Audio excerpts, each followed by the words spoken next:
network of CFA Institute member societies that lead the investment profession globally by promoting the highest standards of ethics, education, and professional excellence for the ultimate benefit of society at large. The CFA Institute offers the world-renowned Chartered Financial Analyst designation. The CFA credential marks the gold standard in the investment industry by demonstrating superior competency in advanced portfolio management, financial expertise, and technical skills underpinned by ethical conduct and the highest standards of practice. Ladies and gentlemen, in speaking facts and figures, it would be of particular interest to know that there are more than 190,000 CFA charter holders worldwide in more than 164 markets, and the CFA Institute holding 9 offices globally, together with 160 local societies. And as part of their advocacy efforts, the society has taken the initiative to publish a book in all 3 languages to create, promote, and expedite the process of financial literacy awareness in Sri Lanka, together with the Colombo Stock Exchange. Authored by Mr. Ravi Abesurya, Advocacy Chair and Director of the CFA Society of Sri Lanka, this book is no doubt a very fitting need for the hour and marks a milestone achievement in elevating awareness among potential and actual Sri Lankan investors. And therefore, ladies and gentlemen, this momentous occasion is yet another substantial step forward for the CFA Society in Sri Lanka as well as the Colombo Stock Exchange in their initiatives to educate and make aware the public at large. And with that, ladies and gentlemen, I kindly invite all of you to please divert your attention onto the screen on top as we present to you the videos by the Colombo Stock Exchange and the CFA Society on financial literacy.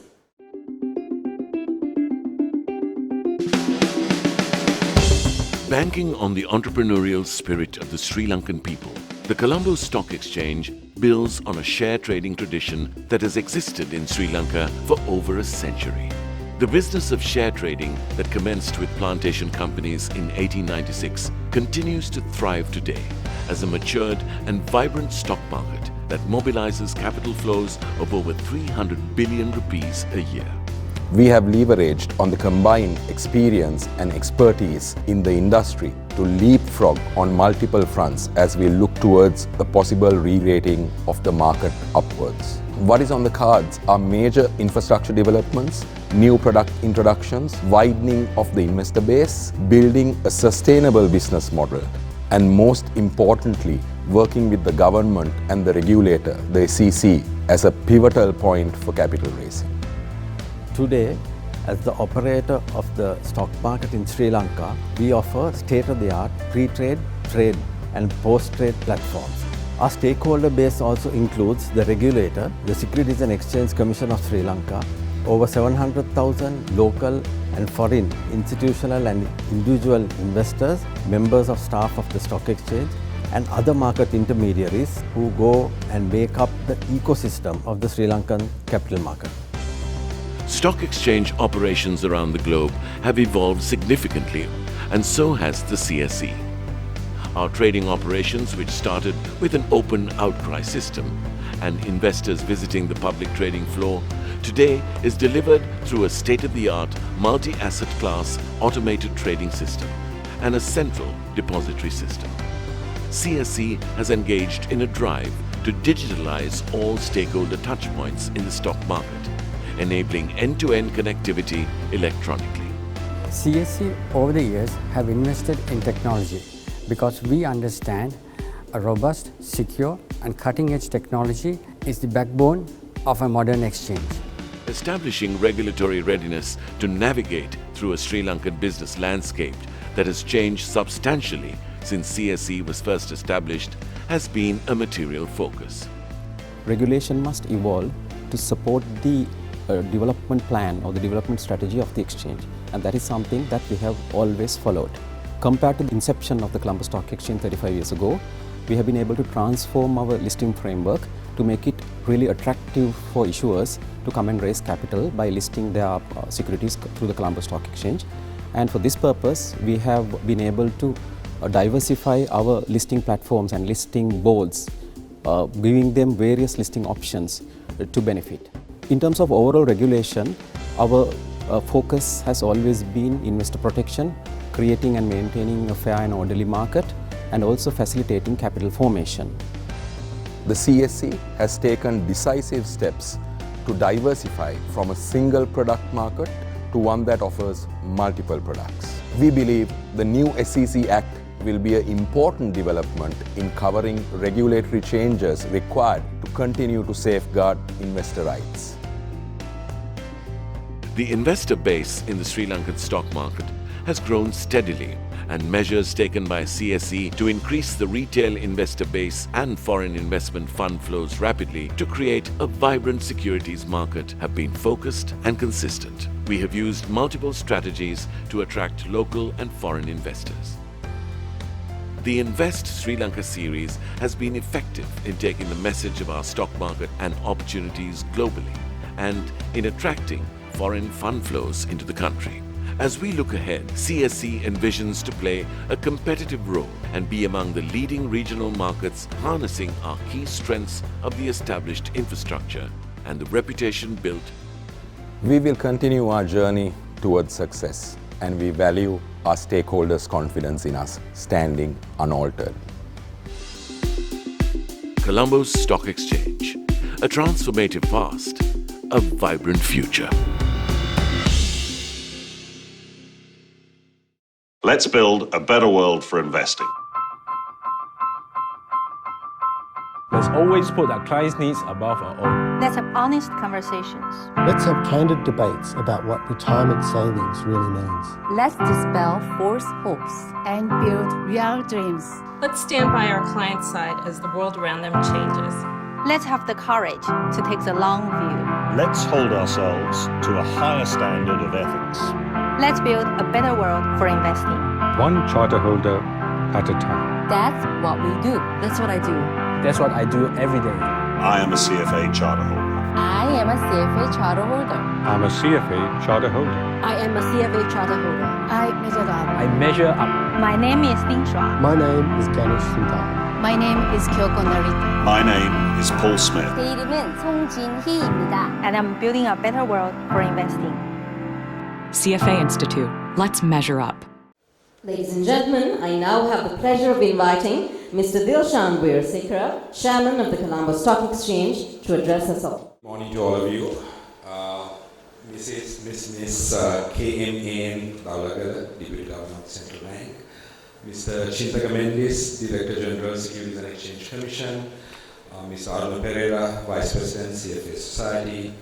Mr. Ravi Adesurya, author of the Financial Literacy book and Director CFA. Mr. Aruna Alvis, CEO, CFA Society. Mr. Victor Navaranjan Anthony Pille, Acting Country Manager, IFC, Sri Lanka and Maldives. Ms. Tusita Munigoda, Senior Investment Officer, ADB.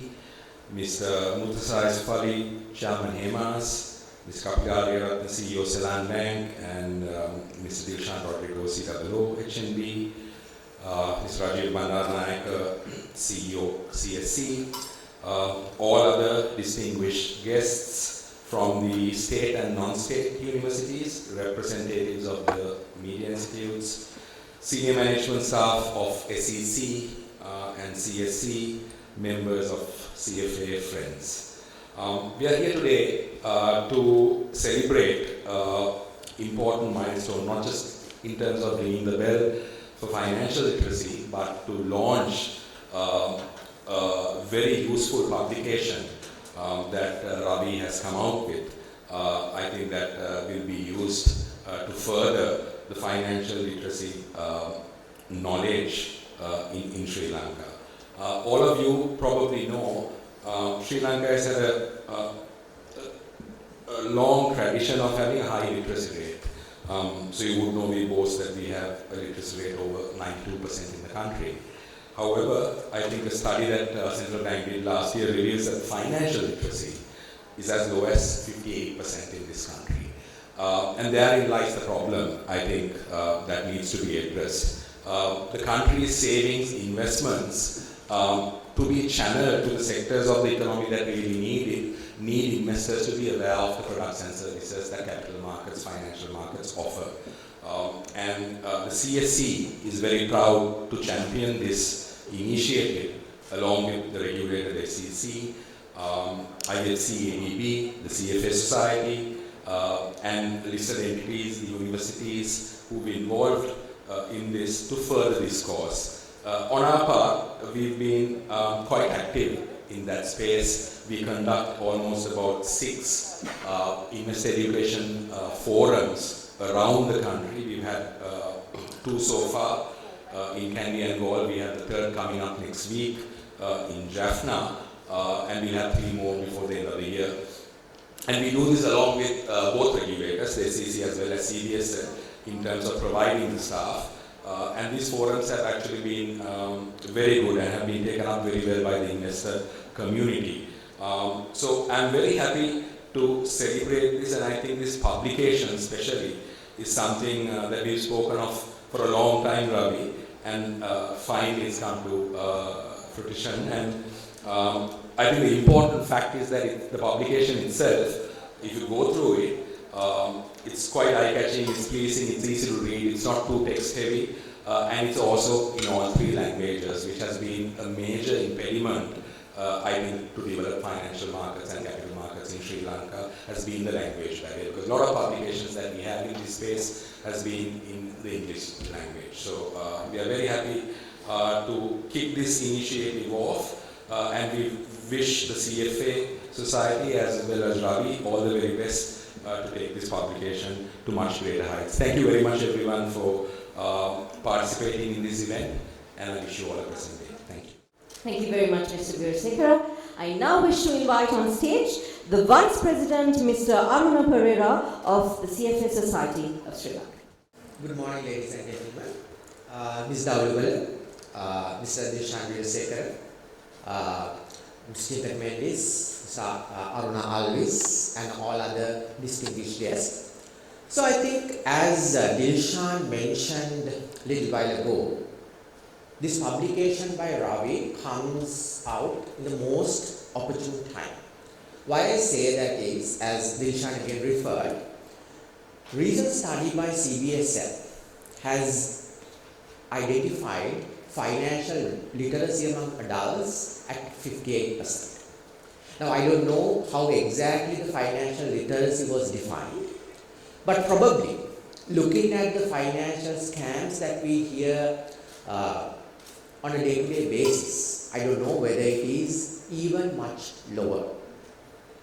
So it is important that Ravi took the initiative to come up with this book, especially in all 3 languages, so that everyone would be able to read and understand it. Now, if you look at financial literacy, what does it mean? I believe it means a set of knowledge, a body of knowledge, which involves probably a bit of economics, business mathematics, numerical skills, logical skills, and more importantly, the ability to apply those skills or the skill set in a setting which requires making decisions, prudent decisions in financial management. Now, this financial literacy is important for everyone. You may be an individual, you may be thinking as a family, you may be thinking as a society, or maybe even the country. For everyone, financial literacy is important. I think one of the key issues that we see these days, or one of the key issues in making financial decisions is the greed.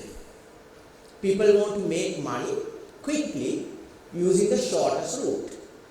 So it's very important to understand the risk-adjusted return, not just the return, when you are making a decision, when you are making an investment decision. So that aspect is very important when you when you speak about financial literacy. If you are financially literate, you may think of not just short-term returns, but long-term returns. You may not put all the assets in one basket. In other words, you may look at portfolio diversification. You may not just look at return, but you may look at the risks involved with that return. So that will enable an individual to make a more prudent financial decision. And especially, you would have seen a lot of people, especially a lot of young professionals who are, rather than saying young earners who are entering the job market, sometimes they make decisions to make to take a lot of loans at a very high interest rate. I'm not against leverage. Leverage is a good thing as long as you use it prudently. I have heard a lot of people, a lot of young professionals, unfortunately educated young professionals say, I'm not using credit cards anymore because I got into a trap. And now I'm only using either a debit card or I'm just spending money or paying in cash. So that shows, even among the educated, the financial literacy, making proper sound financial decisions is important. So accordingly, what we thought a few years ago was to do something as a CFA society to address this issue, to improve the awareness of the public, to improve the awareness of the masses. Keep that in mind, Ravi, as the advocacy chair, came up with the idea of launching a book in all 3 languages. Today, I'm very happy it has been successful, and thank you very much, Ravi, for all the hard work that you went through, and also your team, Ensha Pereira and other advocacy team members, and also the CFA staff, head by Aruna Alvis, who supported Ravi to get this through. And also, I would like to thank Colombo Stock Exchange for hosting this event and joining and helping us to launch this today. Thank you very much. Thank you very much, Mr. Pereira. Ladies and gentlemen, before we move on to the next speech we have for today by one of our honored guests, I'd like to take a moment to inform you that Dr. Nandalal Veerasinghe, the Governor of the Central Bank of Sri Lanka, was initially set to grace this occasion as our chief guest. However, due to unavoidable circumstances, he is unable to join us today. However, it is an absolute honor to have with us today as one of our honored guests, Ms. KMAN Dowdagala, Deputy Governor of the Central Bank of Sri Lanka. With that being said, ladies and gentlemen, it is my pleasure to cordially invite on stage Ms. KMAN Dowdagala, Deputy Governor of the CBSL, to address this gathering. Good morning, all of you, distinguished guests. First of all, I wish to thank the Colombo Stock Exchange and CFA Society of Sri Lanka for the invitation extended to Governor of the Central Bank of Sri Lanka.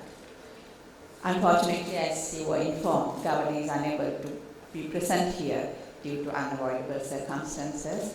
So he requested me to represent the Central Bank on his behalf at this momentous occasion. So first of all, let me congratulate the CFA Society of Sri Lanka and Mr. Abhay Surya for coming up with this publication, which is on a very timely topic, financial literacy. And I must also say thank you for all the efforts taken to create awareness on the importance of financial literacy. As you know, financial literacy and financial inclusion is a subject to which Central Bank has also given significant attention in the past many years. So considering that we have among the audience today many personalities from the field of education, I thought of sharing some related work that has been done by the Central Bank, especially our Regional Development Department. The director is here with us. So in March 2021, the Central Bank launched its first ever National Financial Inclusion Strategy, NFIS as we call it. So this was developed with the technical and financial assistance of IFC. And prior to that, in 2018, Financial Inclusion Survey was conducted, and that highlighted despite the high accessibility of the financial sector, financial services were underutilized by the public.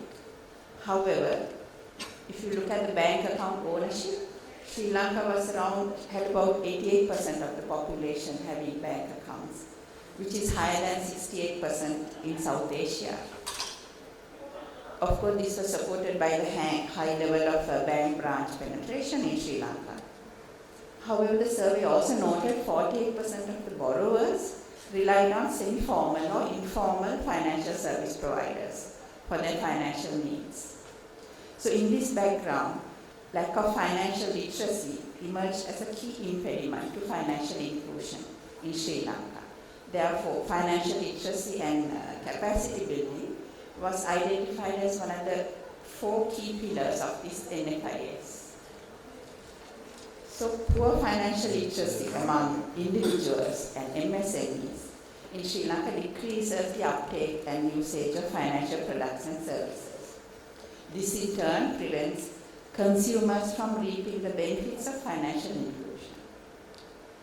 Low financial literacy also puts consumers at risk of unscrupulous market practices.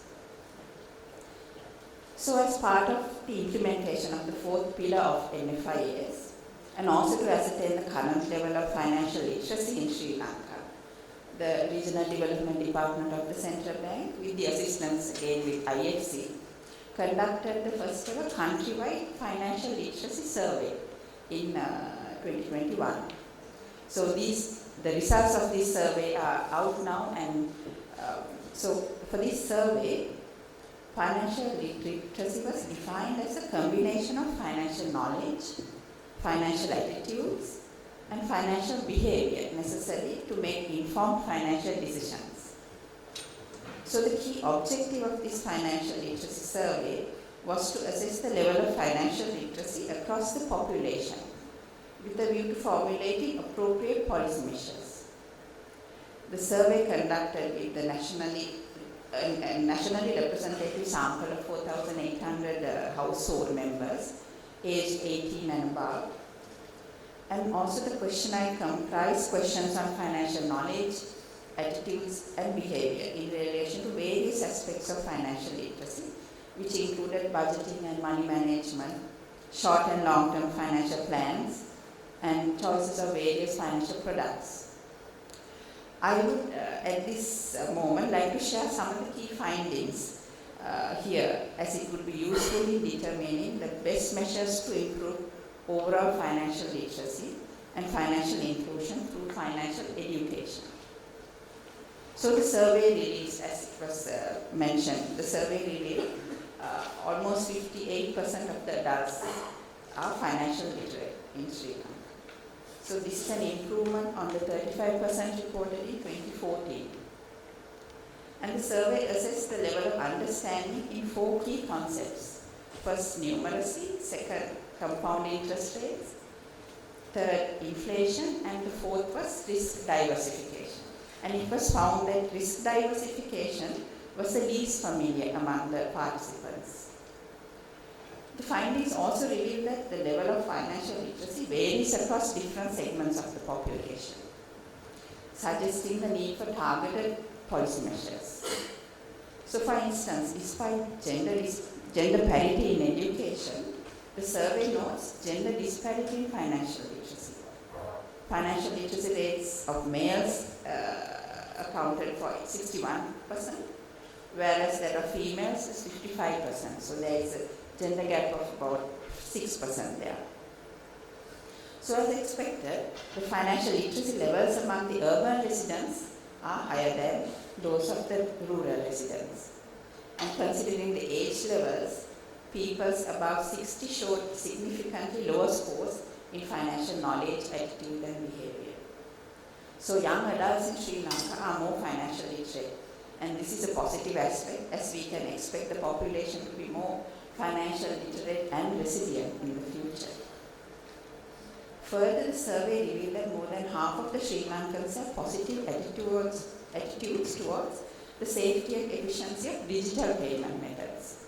And also the digital usage correlates positively with high financial literacy. So in view of the above findings, there is a need to have targeted policy interventions on financial education, awareness creation, and capacity building to appropriate segments of the population, and also to facilitate equitable access to digital financial literacy. In conclusion, I once again congratulate on your efforts on creating awareness on the importance of financial literacy, and hope that your efforts will make a significant contribution towards a financially inclusive Sri Lanka, where all individuals and enterprises in Sri Lanka are well informed and have fair and equitable access to a range of high quality, appropriate, secure, and affordable financial products and services that they can use to improve their living standards and contribute to economic growth. Thank you. Thank you very much, Ms. Dowdagar, for a very knowledgeable few words. May I now cordially invite Mr. Chintaka Mendis, Director General of the Securities and Exchange Commission of Sri Lanka, to address the gathering. Good morning. Mrs. Dowdagar, Mr. Veerasekara, Mr. Pereira, Mr. Bandaranayak, Professor Ratna Singh, Head of the Department of Finance, University of Colombo, and other distinguished guests, ladies and gentlemen. It is my pleasure to speak a few words at this occasion. I am glad that CFA has taken up this initiative and had intensified their work with regard to the enhancing financial literacy. I am glad that Ravi has come out with a book to help and facilitate and enhance financial literacy initiatives that CSE and SEC and, for that matter, Central Bank has also taken up. When it comes to financial literacy, I should not dwell too much into that matter, that because Mrs. Dowdagar and Mr. Pereira dealt with that substantially, and for that matter, I would like to say when it comes to the market, we look for where to invest, what to invest, and how to invest. I have been telling my people that we should go out and tell and educate investors and people who are interested in investing in the market about how to invest and when to invest and where to invest. For that matter, I think our capital market education division has taken a lot of steps. I would like to mention one thing, that from next year onwards, capital market content will be a part of the curriculum beginning from grade 6 that has been included in the entrepreneurship and financial literacy subject. Am I correct, Tushar? So that will be the new subject that will be introduced to the school curriculum. That's a big step forward when it comes to teaching our future generations and making our generation smarter. Let me tell you one thing also, after listening to Mrs. Dowdagar and Mr. Pereira and Mr. Veerasekara, that yes, I mean this relatively low financial literacy levels in the country has adversely and directly impacted on the economy, and that may have contributed to the contraction of the economy that we have been experiencing. Therefore, we need to take our steps, and we need to take and we need to put more effort with regard to improving financial literacy levels in the country. Having said that, let me tell one thing also. I mean, over the last couple of weeks, we have been working on the framework, legal framework to introduce new products to the market. For that matter, we have been working on perpetual bonds, green bonds, and repos. Most importantly, with regard to introducing local companies to the launched multi-currency board, allowing local companies to raise capital funds in foreign currency. Mrs. Dowdagar, we launched that thing actually to allow foreign companies to list securities here and raise funds in foreign currency. Now we want to expand that to allow local companies to list here and raise capital in foreign currency. I think if we can, put that out somehow before the end of this year, that will be a huge leap towards to having a vibrant capital market that can help the economy. On the other hand, since we are I am conscious of the fact that it's 9:53, you all are, gearing up towards opening of the market, so I won't take long. One thing I want to tell you here is that if we can put some effort with regard to the financial literacy level to improve the enhance the financial literacy levels in the country, that will actually help the country to come out from this situation also. In coming years, if our people, unless our people, our future generations concentrate on investing smartly, there will be issues. Right now, if I put it this way, we have experienced, and our country has experienced immense distress. There will be a social impact if we don't address those issues. If there's, the point is this I'm trying to make here. If we could teach our future generations to be smart in their investing, they will able to get away from this situation. And otherwise, the quality of the life will be decreased. They will be spending a lot of hours and more years when it comes to work. That's the area I think CFA Institute and CSE Central Bank and for that matter SEC also should concentrate. We have a lot to do in that regard. And I am excited to read, I look forward to read Ravi's book. That's a big initiative towards that end. With that, let me thank you all. Have a pleasant day now. Thank you very much, Mr. Mendes. Ladies and gentlemen, before we move on to the next speech by one of our distinguished guests, in the interest of time, I'd like to invite a few important individuals on stage to open the market for today. To do the honors, I'd like to invite Mrs. K.M.A.N. Dowdagala, Deputy Governor of the Central Bank of Sri Lanka, Mr. Chintaka Mendes, Director General, Securities and Exchange Commission of Sri Lanka, Mr. Aruna Pereira, Vice President of the CFA Society of Sri Lanka, Mr. Rasanja Pereira, Director of the CFA Society of Sri Lanka, Mr. Ravi Abesurya, author of the Financial Literacy book and Director of the CFA Society of Sri Lanka, Mr. Aruna Alvis, the Chief Executive Officer of the CFA Society of Sri Lanka, Mr. Dilshan Veerasekara, the Chairman of the Colombo Stock Exchange, and Mr. Rajiva Bandaranaike, the CEO of the Colombo Stock Exchange.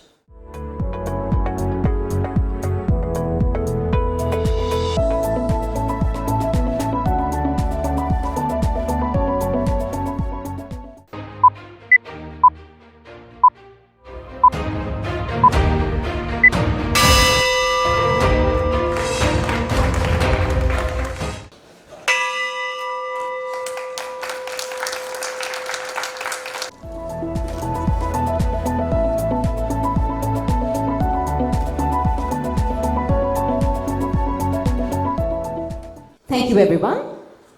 I would now like to proceed on to inviting our next distinguished speaker on stage.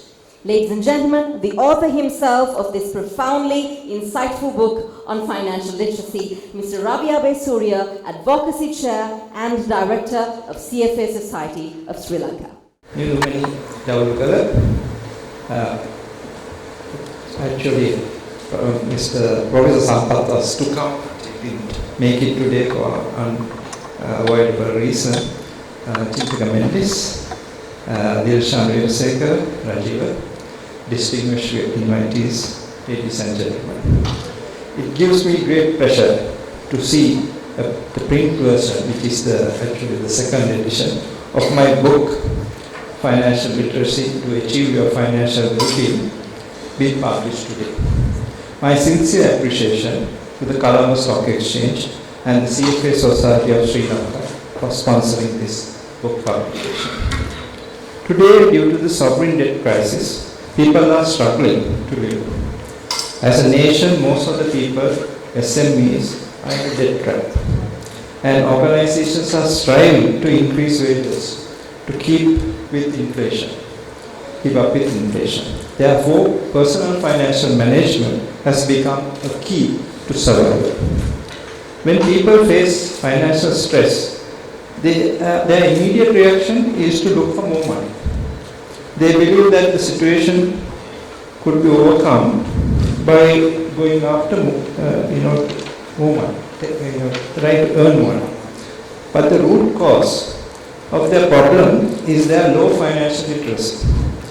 That is basically to put the little you get to the best possible use.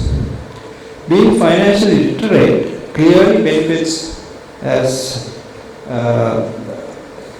Aruna Pereira mentioned, individuals, households, corporates, and the country. Since better informed decisions will be made by everyone, they prioritize their needs more efficiently and increase capital productivity, and borrow money with clear understanding that the borrowed funds must generate sufficient income to pay the interest and repay the borrowed money, even under stress scenario. A lot of people or SMEs borrow money under normal circumstances, but they don't think of the situation where there will be some stresses in the corporate, and at that time they start defaulting the loans. So there are a lot of dishonest individuals and organizations that operate outside the regulated purview in Sri Lanka. We see daily in the news how financially illiterate are being defrauded billions of rupees by cryptocurrency scams, foreign stock market investment offers.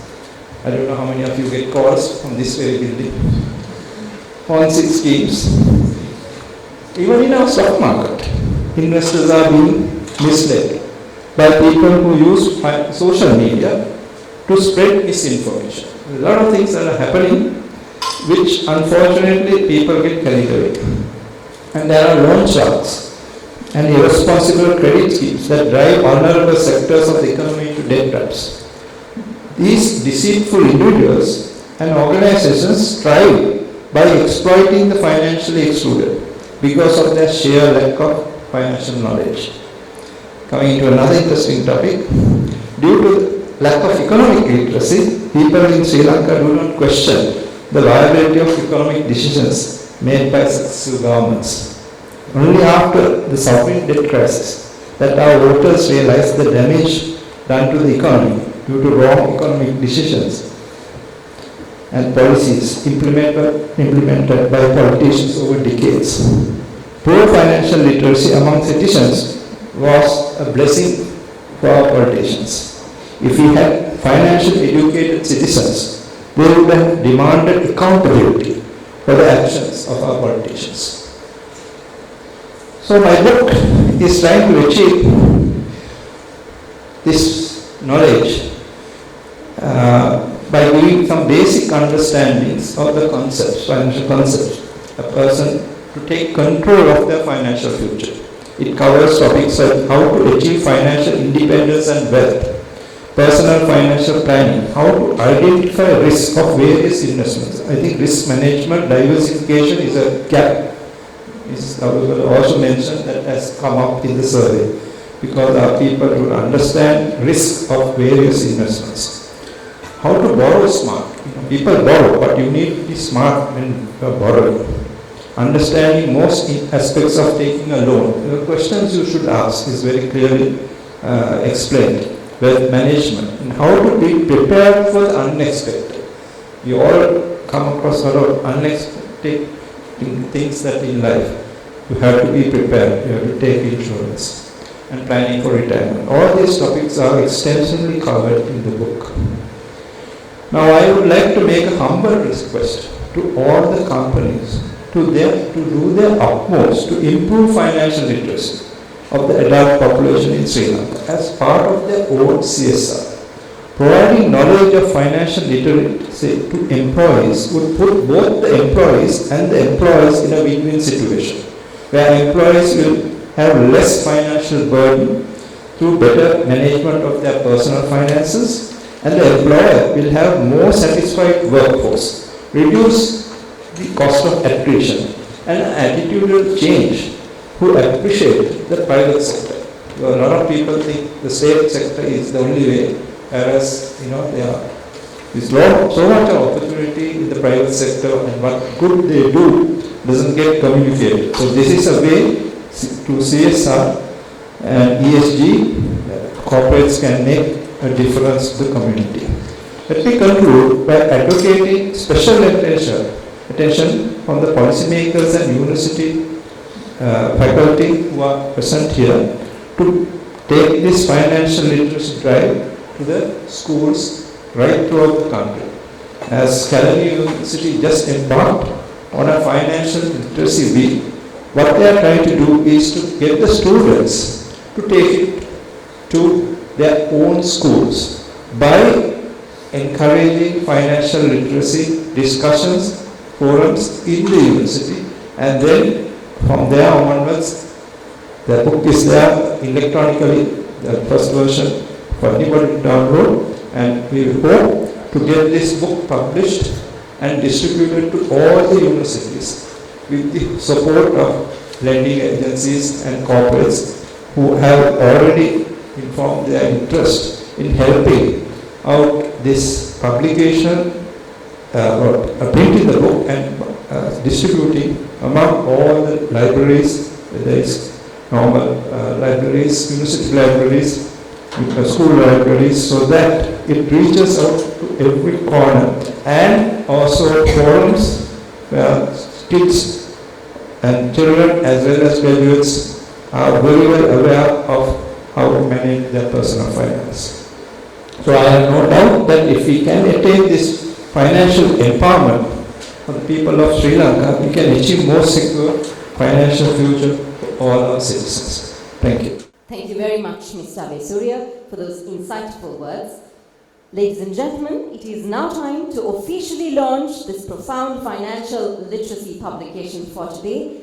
And to so commence, I'd like to cordially invite onto the trading floor Mr. Dilshan Veerasekara, Chairman of the Colombo Stock Exchange, Mr. Rajiv Bandaranaike, CEO of the Colombo Stock Exchange, Mr. Aruna Pereira, Vice President of the CFA Society of Sri Lanka, and Mr. Ravi Abe Surya, the author of this book and Director of CFA Society of Sri Lanka, to present the first copy of the publication and memorabilia to Mrs. Dowdagala, Deputy Governor of the Central Bank of Sri Lanka.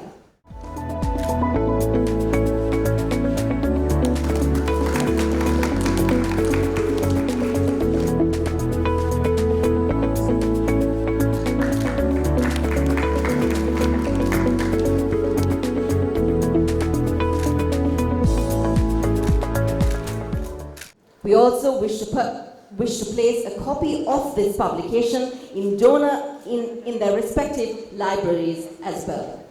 For this segment of today's ceremony, I'd like to please invite on stage, rather onto the trading floor, Mr. Victor Navaranjan Anthony Pillai, Acting Country Manager of the International Finance Corporation of Sri Lanka and Maldives, and Ms. Tusitha Moliguda, Senior Investment Officer of ADB.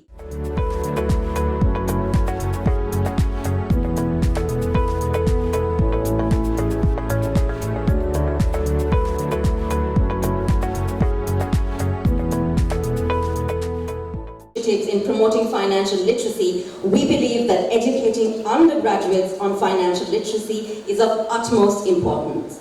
And to promote this cause, we wish to place copies of this publication in libraries of universities as well. As we present these copies to a few distinguished guests, I'd like to invite on stage the following individuals. Representing state and non-state universities, the following individuals. Professor D.L.P.M. Ratnasinghe, Head of the Department of Finance of the University of Colombo.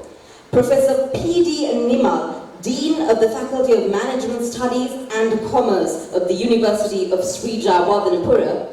Dr. Chatra Lianage, Director of Financial Literacy of the Department of Finance, Kalania.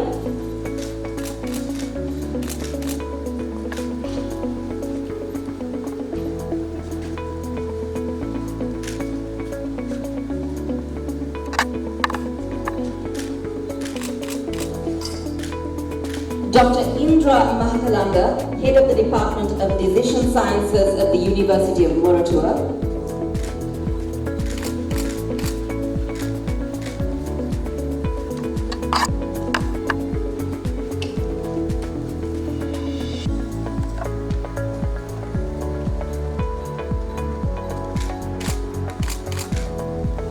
Professor Nimal Rajapaksa, Deputy Vice Chancellor of the Sri Lanka Institute of Information Technology.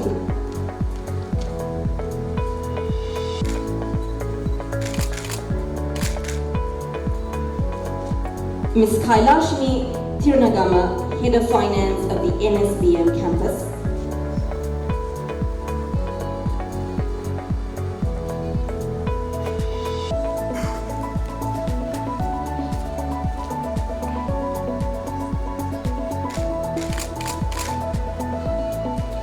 Dr. Chathura Lianage, Director of Financial Literacy of the Department of Finance at the University of Kelaniya.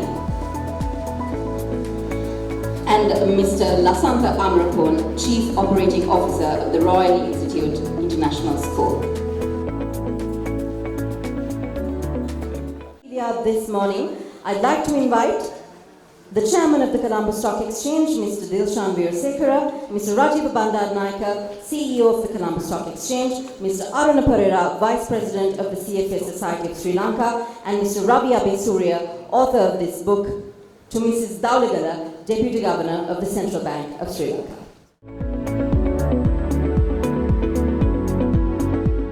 To thank all of you and extend our sincere gratitude for your time, effort, and of course your ardent participation. Thank you once again and have a pleasant day and a safe journey back home.